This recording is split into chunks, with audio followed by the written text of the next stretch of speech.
আসসালামু আলাইকুম প্রিয় ভাই বোনেরা, সবাই কেমন আছেন? আশা করি আল্লাহর রহমতে সবাই ভালো আছেন। আমিও আপনাদের দোয়ায় ভালো আছি। আজকে একটি শিক্ষামূলক গল্প নিয়ে আপনাদের মাঝে চলে আসলাম। আশা করি আমার গল্পটি আপনাদের ভালো লাগবে। পিতৃহারা 7-8 বছর বয়সে ছেলেটি স্কুল হতে বাড়িতে এসে মাকে বলল, মা, প্রিন্সিপাল আমাকে আদর করে কিছু ক্যান্ডি দিয়েছে, আর তোমার জন্য এই চিঠিটা। মা চিঠিখানা খুলে পড়ে কেঁদে ফেললেন। মায়ের চোখে পানি দেখে ছেলেটি বলল, মা, কাঁদছো কেন? চোখ মুছতে মুছতে মা বললেন, বাবা, এটা আনন্দের কান্না। বলেই ছেলেটিকে চুমু দিয়ে বললেন, আমার জিনিয়ার্স বাবা, তোমাকে চিঠিটা পড়ে শোনাই। মা আনন্দের সাথে চিৎকার করে চারের লেখা ভাষা বদলে নিজের মতো করে পড়তে লাগলেন। ম্যাম, আপনার ছেলেটি সাংঘাতিক জিনিয়ার্স। আমাদের ছোট্ট শহরে ওকে শিক্ষা দেওয়ার মতো শিক্ষক আমাদের নেই। তাই যদি পারেন আপনার ছেলেকে বড় শহরে কোনো স্কুলে ভর্তি করে দিলে ভালো হয়। এই ছেলেটি একদিন বিশ্বে প্রচুর সুনাম অর্জন করবে।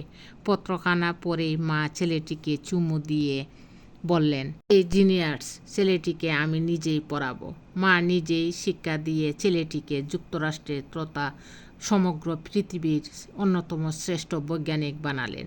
টমাস আলভা এডিসন বৈদ্যুতিক বাল্ব, শব্দ রেকর্ডিং, মুভি ক্যামেরা বা চলমান ছবি ইত্যাদি সহ হাজারো আবিষ্কার তার। মায়ের মৃত্যুর পর টমাস এডিসন একদিন সেই ছোট্ট গ্রামে মায়ের সেই ছোট্ট বাড়িতে গিয়ে ঘর পরিষ্কারের সময় স্কুলের প্রিন্সিপালের দেওয়া চিঠিটা পেল। চিঠিখানা পড়ে টমাস কেঁদে দিল। তাতে লেখা ছিল, ম্যাডাম, আপনার ছেলে টমাস এডিসন একজন মেন্টালি রিটার্টেড। সে এতটাই নির্বুদ্ধ যে তাকে শিক্ষা দেওয়ার মতো ক্ষমতা আমাদের নেই, কারো আছে বলেও আমাদের জানা নেই।